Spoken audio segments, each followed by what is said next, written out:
Hello everyone, আমার নতুন ভিডিওতে তোমাদেরকে আরও একবার স্বাগত জানাই। তো এটা ছিল দিদির বিয়ের আগের দিন, আর এই দিন ছিল দিদির গায়ে হলুদের শ্যুট। তো দিদি তো রেডি হয়েই ফটোশ্যুট করতে চলে গেছে। তো আমি আর বৌদি মিলে দিদির ওখানেই যাচ্ছিলাম দেখতে যে কীরকম শ্যুট হচ্ছে। আর এই দেখো আমাদের নতুন কনে কত সুন্দর সুন্দর পোজ দিচ্ছে।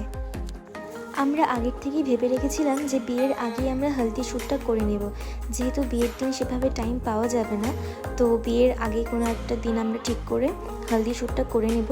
আর আমাদের বাড়িতে রিচুয়াল আছে, বিয়ের আগের দিন নতুন কনেকে গায়ে হলুদ লাগাতে হয়। তো সেই ভেবেই আমরা বিয়ের আগের দিনটাকেই সিলেক্ট করি, তাতে দুটো কাজই একসাথে করা যাবে।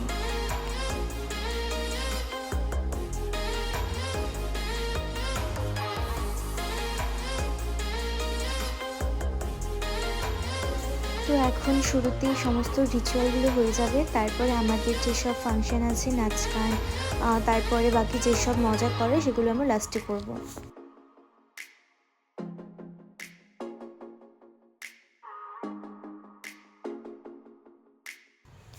তো এখানকার নিয়ম হলো, একজন গায়ে হলুদ লাগাবে আর পেছনে থাকবে হচ্ছে কনের ঠাকুমা বা দিদা যেই হন না কেন।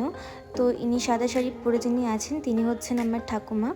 তো একজন গায়ে হলুদ লাগাবে আর ঠাকুমার আঁচল দিয়ে সেই হলুদটাকে মুছতে হবে। এটা কয়েকবার করতে হবে, এটাই নিয়ম। তারপরে বরণ করা হবে, বরণ করে জল একটু ছিটিয়ে দেওয়া হবে। যেহেতু এই দিন পুরোপুরি জল ঢালা হবে না, বিয়ের দিন যেটা নিয়ম আসল সেই দিনই জলটা ঢালা হয়।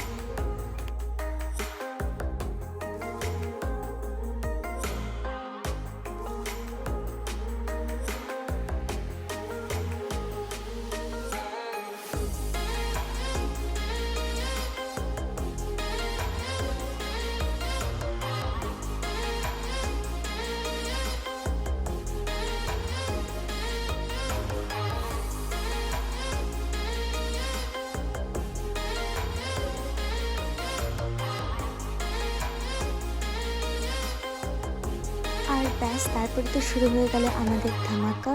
আর এখনই তো মেন আকর্ষণ, যেটা সবাই মিলে আমরা প্রচণ্ড মজা করেছিলাম এই দিনটাতে।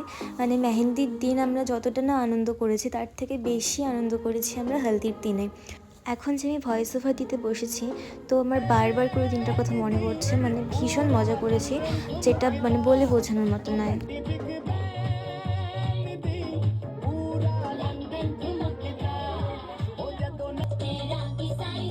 তারপর আমরা সবাই এক এক করে নতুন কনের গায়ে হলুদ লাগাই আর ভীষণ মজা করি। তোমরা দেখতে থাকো লাস্ট অবধি, আশা করি সবাই খুব মজা পাবে।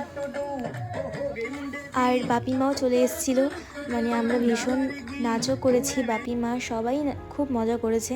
আর লাস্টের দিকে অবশ্যই একটু ইমোশনালও হয়ে পড়েছিল, যেহেতু মেয়ের বিয়ে। আর মেয়ের বিয়ে হয়ে গেলে বাবা মার যে অনুভূতিটা, সেটা আমরা কেউই বুঝতে পারবো না। তো একমাত্র বাবা মাই বোঝেন যে মেয়ে চলে যাওয়ার কষ্টটা।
তো আজকের ভিডিওতে আমি এইটুকুই শেয়ার করলাম।